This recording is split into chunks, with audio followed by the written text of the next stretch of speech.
Did you know that BDSM and kink are healthy outlets for aggression, imagination, and attention? Hi, and welcome to the Partition, home of kinky wellness. My name is Dana Slosser, and I'm a sexual wellness coach that dives deep into all things kinky. I'm here to show how BDSM and kink deserves a rightful spot within the sexual wellness conversation. So, let's talk about it. Hello, and welcome back to the Partition podcast. This is a very special episode because today I get to introduce Katrina Fairhurst. Katrina will be joining us every week to discuss all things kinky. She's a freelance writer and a social media manager who runs her own company called Satisfied Cat. So let's get right into it. Welcome to the Partition podcast. Today we are joined with our reoccurring guest, Katrina. Hi. Did you want to give a few minutes to introduce yourself? So I can. So obviously, I'm Katrina, obviously from sunny England. Obviously that's a joke. So I run Satisfied Cat, which is a freelance business where I do social media and writing specifically within the sex toy and sexual wellness industry. Yes, I'm excited because I want to know how you got into that, because that's not really a job that they advertise out there. No, it's really not. So I got it. Obviously, one, sex toys are something that I absolutely love. And the conversations around sex and sex ed in the UK have been severely lacking, I would say, throughout most of our lives. I think there's still a very small town or almost conservative mindset still, where although sexual wellness is becoming a topic, the actual conversations about orgasms, enjoying sex and wanting to enjoy all different forms of sex are still something that is still coming up. So for most of my life, it's been conversations that I had with my friends. And then when I became an adult, I ended up going into communications within political startups and educational startup, and then B2B. And then by last year, I would say I hit a point where I knew I wanted to do something that I was passionate about. And from there, as a joke with a few friends, they said, well, the one thing you've always been passionate about is sex and buying sex toys. So why don't you see if that's an option? As a joke, or not even as a joke, but as something I didn't really think was going to take off, I literally sent out to a few different sex toy companies, one of which that I do still very closely work with, Love Not War, a sustainable sex toy company, got back to me and were like, yeah, we need some articles written. We're just getting up and coming with our blog, so would you be happy to get involved with that? And the rest, you can say, is history. Once I got one, I started getting in contact with others, and obviously I got in contact with you, and we kind of started working together.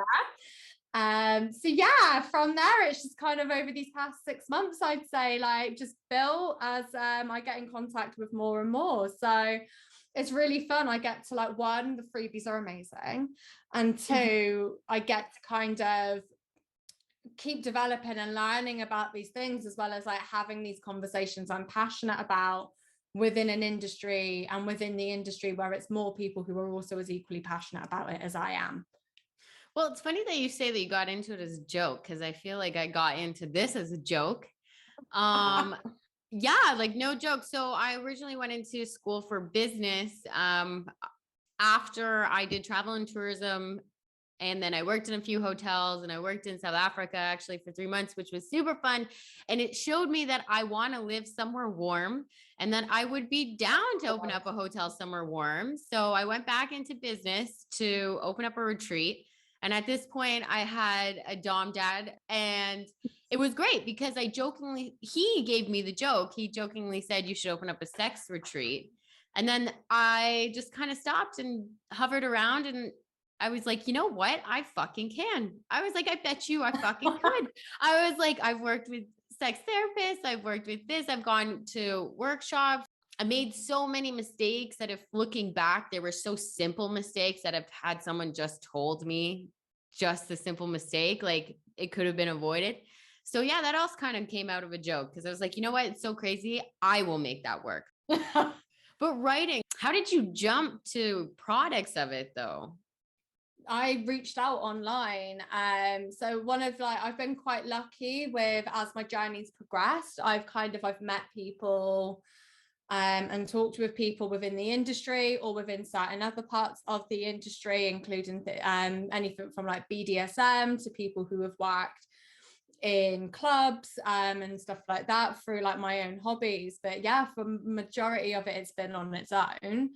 And then yeah, with the product side of things as well, it was kind of when I started with Love Not War, one of the things they were really big about was that I could come in and I could actually talk about what they do and like how the products are. That was where the big aim of the blogs were. And then it kind of expanded into like, you know, talking about sex and sexual wellness and being able to write articles on different topics. So they started sending me, they sent me a few of their products and I did a few product reviews for them with it. And then with a few of my other clients as well, it's kind of been focused on the product side of it as well, where they're like, they really want to push anything from the brand ethos and new packaging to like with you, with the course that you do, well, the seminar that you do, and kind of wanting to see proof that like when we talk about the sex toy industry and when we talk about the sex tech industry, it doesn't just have to be like one specific type of product. So yeah, it's been quite fun with the different things that I've been able to find out about as well, I've got to admit. Well, I actually find that this is kind of an interesting product because it's more of an information product. What I learned going through this is that there's lots of educational products that can come up through sex that aren't specifically sex toys. Like there's a lot of fast-paced packaging that we could be giving out because you're right, our education system sucks for sexual wellness. I do believe there's a sexual wellness sabotage on us because it is so powerful to heal through sex and it is so powerful through connection, and sex is a wide term. And people like us need to come out there and say, hey, don't be intimidated by these things. They're nothing to be intimidated about. Like some look scary, but they're not that scary. I completely agree. Like anything from me, like some of the articles I've written about, I have written about introducing BDSM within couples or within partnerships, but also even things like introducing like porn and stuff like that have been such, you tell people that these are things that you actually agree with and suddenly people kind of take a step back, I think, and go, oh, well, that sounds a little bit too much for me. And I'm like, but there are like, or especially from the porn side of it, I'm like, but there are ethical ways that you can consume porn that won't leave you feeling like necessarily that it's all completely like heteronormative or like male dominant or with the male gaze. So it can have these like really, and I think being able to show people that there are positive and like healthy ways to enjoy different forms of sex as well, whether it's through education, whether it's through writing. I think it actually has like a really good impact on people's sex life as well. So that's always really fun to see.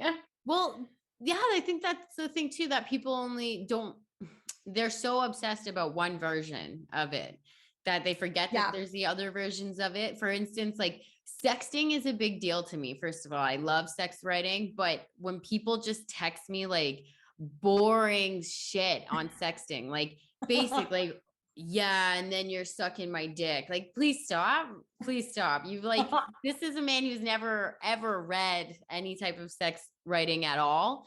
But reading about sex and reading sexual writing helps you get better at sex, I think, because it forces you to visualize it before it even happens. And any type of pre-planning like that helps. No, I agree. I think also like, from like a female side of it, and from like also particularly for me as a lesbian, like sex writing was one of the first ways that I kind of understood how women have sex. And it was such an educational one, especially when it's anatomically correct, I will say.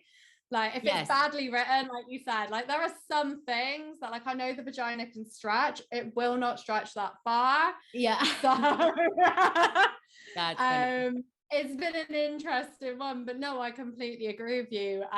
It's such an eye-opening thing. I think like you just need to look on the fact that things like spicy, like what is it like on TikTok and stuff like that, spicy book talk has like become massive because for so many people, that is a way to enjoy sex and fantasize about sex, learn parts of what you enjoy and what you want, and get to understand how you would do that without kind of putting it into like, you know, it kind of gives you a step by step how to do this and how to do this correct without having to worry about like making a fool of yourself at the beginning.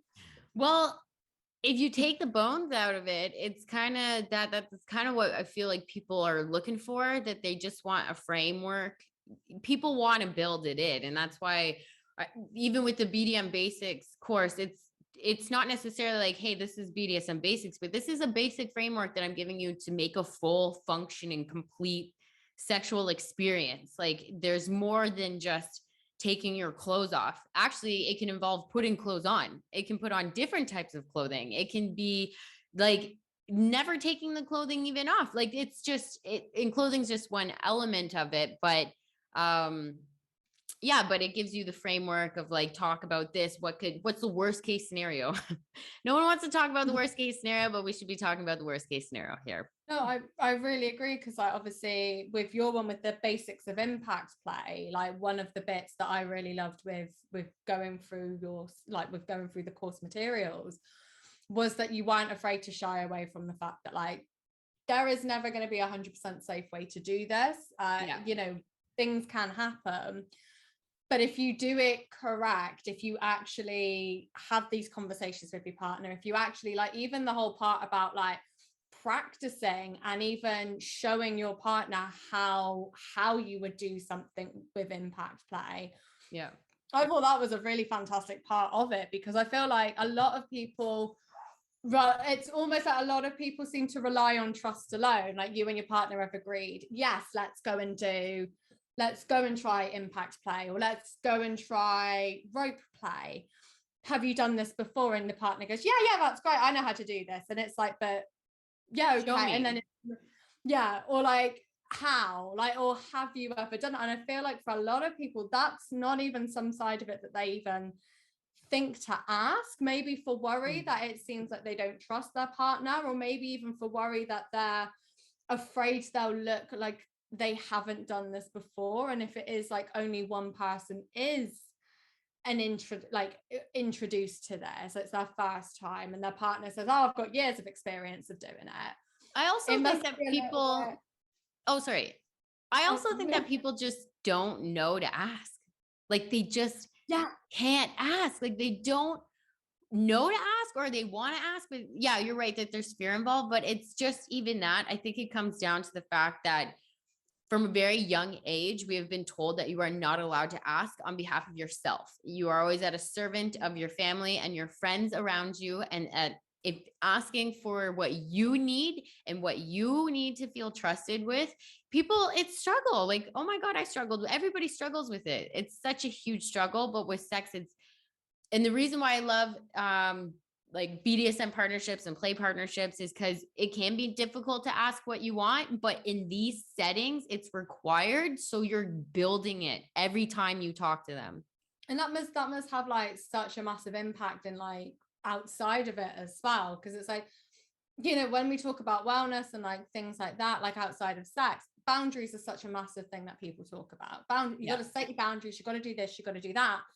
You don't set your boundaries if you don't ask people what you, and like say to people what you want and ask people to respect that. Yeah. So I feel like, when it can be quite hard to do, people can not pick up on it. But like you said, when you're in a space where that's required, that must have such an impact on like being able to come from it and be like, actually, so I know within like sex or within BDSM play, because it doesn't always have to be sexual, I know that I can ask for this, and I know what it is like to have somebody listen to me and respect me. Mm-hmm. So it must be something that you should like, that you can kind of work on it like a muscle to be able to take it out into like the other part of your lives as well. So that must be amazing. No, totally. I really do believe that's why it helped me. That's why I'm so absolutely passionate about it, because it's okay. You don't have to agree on everything. Like I've said things that I've wanted and partners have been like, no, I'm not comfortable, or no, I'm just not into that. And that's fine. but they don't make me feel bad for it. You don't Yeah. get that double edged, like, okay, here I'm stating what I want. And then someone is like, oh God, no, like, no way. Like it's so polite. And so like, no, thank you. But I will do this, or I'll negotiate on that, or I'll meet you in the middle on this.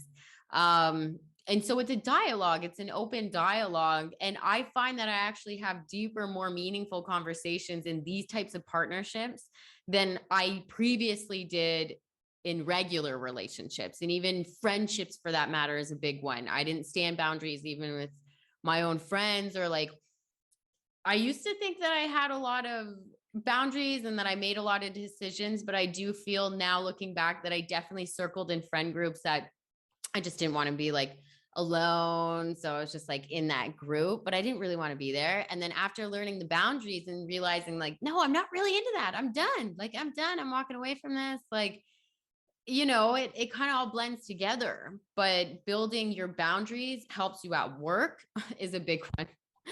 Oh, yeah. Yeah, a big one. I think that's next to friendships and family. Like, what is there? It's just work, maintaining boundaries at work. Wow. And that's hard. Like whether you work for somebody or you work for yourself as well, like that's definitely something I've had to learn this year. And I would definitely say, like you said, there have been times when I'm like, I thought I had really strong boundaries on things, and then over 6 months I've gone, oh, I really need to work on my boundaries. Yeah, like I'm just like, oh man, I talked a lot of shit. I don't actually hold boundaries for anything. Like, like maybe because I held boundaries for like most people, but there was certainly like a few, I didn't hold my boundaries with everybody, I guess. That's what it is. I think that can be hard though, like whether it's with like friends or family and stuff like that, because I feel like we get within society, like we're always told that you have to like not necessarily be subservient, in my opinion. Like in my family, that's definitely not something that I've had, but there are definitely things where like, because they're your family or because they're your friends, you're expected to kind of be a little bit more lenient with people. So I've done it where like I've met up with people when my headspace hasn't been good, or I've let people talk about topics that I don't like, or like even on like another front, even though I know it's not from a vicious point of view, like people touching as well. Like, so like, I'm not a very huggy person at times. And I've kind of had to like, with a lot of people specifically within the family, where it's been like, yeah, but it's okay. It's your uncle, it's your aunt, it's your like, you have to allow people to touch you when you're not wanting to be touched, even if it is just something as innocent as like they haven't seen me in 6 months, so they want to give me a hug. And learning to kind of have to say to people like, actually, like, I respect that that's what you want to do, and I love you, and I've missed you as well. I don't want to do that. Like, I don't enjoy that. Like, being grabbed is not something that's necessarily enjoyable for me at times. Yeah. Then like, it can be quite hard to like, you can say it in your head, but like learning to kind of voice that and worrying that you're going to get kicked back on it. Like you said, like when you're outside of these spaces where like people respect when you say no, or when they've said no to you, it's you've had to be respectful within the BDSM space, because obviously a play partnership isn't going to work if you can't agree on anything. Yeah. So it's quite an interesting one to see, like, yeah, as you grow, especially between people, like, having to learn to say no to things can be very, very hard, especially when you don't know what that reaction is going to be, I can say. I feel like that's the exact opposite issue I had growing up, is that, okay, so my family would say that they're huggers, like especially my mother, she'd be like, we're a hugger family, we hug. But yet she didn't really hug. I don't have any memories of hugging her. Like, you know what I mean? There's no physical contact in my brain. Like, I'm sitting here being like, no, she's not. I don't know why she keeps saying that. So I sought out physical contact. I seeked it. I went to overly affectionate groups. I went to those friend groups that were always hugging and touching each other. Like, that I was naturally driven to that. And so, yeah, on the flip side of that coin, like growing up, I guess, in a society where touching is like, it's not normal. It's obligated. It's obligated for you to do it. So that must have been hard to process. Yeah. Like, at what age, like, was this when you got older, or like when you were younger, you still didn't like it as well? Like getting held, like, I guess, hugged? It was a really weird one. So like, with my mum, It's like with my mum, I don't mind. I'm 28 years old and I still curl up with my mum on the sofa. Oh. I know for a fact she's probably going to listen to this podcast. So hello, mother. Yes. But I don't have an issue with it like on that, and with certain friends I'm okay with it, but I've never been the big like, oh my God, I need like a lot of physical intention. In fact, after a while, it's always felt a little bit grating or like a little bit too much.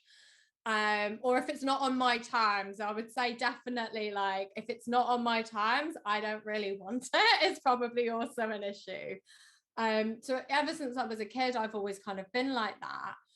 And then as I got older, it became a little bit more like it was one of those where when I went away, it was very normal not to have people not want to hug me. I lived abroad. I lived like with lots of different cultures, and also my friends just weren't those types of people, which was completely fine. So I was able to kind of express myself. And then coming home, that was when it was like, I still give my nan a hug and a kiss. I've always done that one. And when I say hello, I've always given a hug. And when I say goodbye, I always give a hug to my friends and to people like that, and to like members of my family. But there have definitely butted heads where like people have tried to hug me and I've gone, no, I don't want that. And then it's been taken as almost an insult. And then when I've tried to explain, I don't like to be hugged if it's not on my terms, it's almost been like treated like I'm a child to a point. Like I've still got family members that do take the piss and will be like, no, it's like, it's all funny. It's ha ha ha. It's just Kat being like this or that. And it's being like, no, it's just me trying to explain. This is these are my boundaries for touch. I will let you touch me when I want to be. It shouldn't have to be, I have to allow it, because that just gets my back up and then it's not comfortable for anybody to have to deal with. Yeah. It's been a bit of but it's a back and forth. I feel like now, especially as I'm heading closer to 30, so I'm like more of an adult, now it's kind of respected a little bit more, but definitely like that early 20s period where I was trying to learn to put boundaries down and trying to learn to like set them for myself and understand what I like and what I don't like. When it comes to things like you said, like not even just on sex, but just like physical intimacy, it was a learning curve of learning at what point does it become an argument, and at what point do you just walk away from a situation and just go, I will deal with this conversation at a different time. And then Yeah, like it almost at that point it turns off of the hug, and this is a free, like a choice conversation. Like you have absolutely no respect for me at this point if you can't respect my boundaries. And it's like it can be tough, but especially with family, the advice I've given out or like talk to people, who cares if they're your family? Like it doesn't actually matter who's doing this. Like it's a no is a no is a no. But the problem is with family, you can't get away from them most of the time. Like it's almost a recurring argument that happens every holiday where you have to say the same thing. I've been very lucky for myself, like where like when I've said it to my mom and my stepdad, so like my papa, they've very much respected it, and it has been one where they have actually taken my sides in arguments, and even my nan has said like, she doesn't enjoy this. But before it was something where I was able to actually go to people and say about it and have that respect taken. Yeah, like you said, it was definitely like boundaries were being respected. Yeah. I feel like I had a hard time learning how to ask for a hug. BDSM taught me how to literally ask for a hug, play partnerships. Like I know that sounds so ridiculous, but the concept of just being like, I need a hug, like I would say I need a hug, but I would never say, can you hug me? Like, please, like this doesn't have to be a romantic thing, or this doesn't have to be anything other than just a physical contact. No, I think that's a completely normal one. Like I was actually going to say, like, I don't think it's ridiculous at all. Like that BDSM helped you learn to ask for one, because I would definitely say like from my writing perspective and from like writing about these types of topics and from writing about different forms of sex and different forms of intimacy, that's helped me learn to set boundaries within relationships. And like, even with things like, for me, dating, it's been a really interesting one where actually what I want and what I'm willing to put up with, and whether I want to go on dates or not, have really, like, I've become really fixed on this idea of like, I deserve what I want, and therefore I would like it to be earned. Like, you don't get to have sex with me on the first date. That's my rule. You don't get to. But if you want to have sex with me, you show me why I should want to do that with you. Like, and like things like with relationships where it's like, well, I'm very used to my own time. I love being on my own a lot. So it's very like, and I thrive on my independence. I thrive on my own space. Why should, like, show me why you deserve to take up my time has kind of become like this whole new mindset of me, for me, this past year, I would say. And I'd say it's definitely from like writing and learning about, like, you know, this idea of like, sex doesn't have to be an orgasm. Intimacy doesn't have to be sex, and pleasure just doesn't have to be. That has been definitely like a massive learning curve of where I'm, you know, talking to other people within the industry, where I'm talking to different people from different walks of life, and being able to say to people, like, you know, where people are saying to me, well, this is what I enjoy, this is what I enjoy, and this is how I do it. Being able to kind of do that research of it and be like, oh, okay, well, that's what I'm going to now apply to my own life, has definitely like been a massive impact on setting boundaries for myself. So no, I don't think it's ridiculous at all that something that you're so passionate about, something that you care about so much, and something that you've actually turned into where you want to go with your career and is such a big part of your own life. No, I don't think it's silly at all, but it's helped you learn how to set boundaries outside of work, outside of sex. Well, I know it's but that's what it is. It's just unlearning. And on that note, we will continue the quest of unlearning here on the Partition. I want to thank you for joining today. Thank you so much, Katrina. Thank you. And I cannot wait till next time. Have yourself a fabulous day out there in the UK. You as well, in Canada, I was about to say then. Canada, there you go. Great one. Okay, bye now. Bye. Well, that's it for us. Follow us on Instagram at thepartition.life and follow Katrina at _satisfiedcat. We're excited to see what kinky things come our way. Thank you for listening. See you next time. And as always, stay kinky.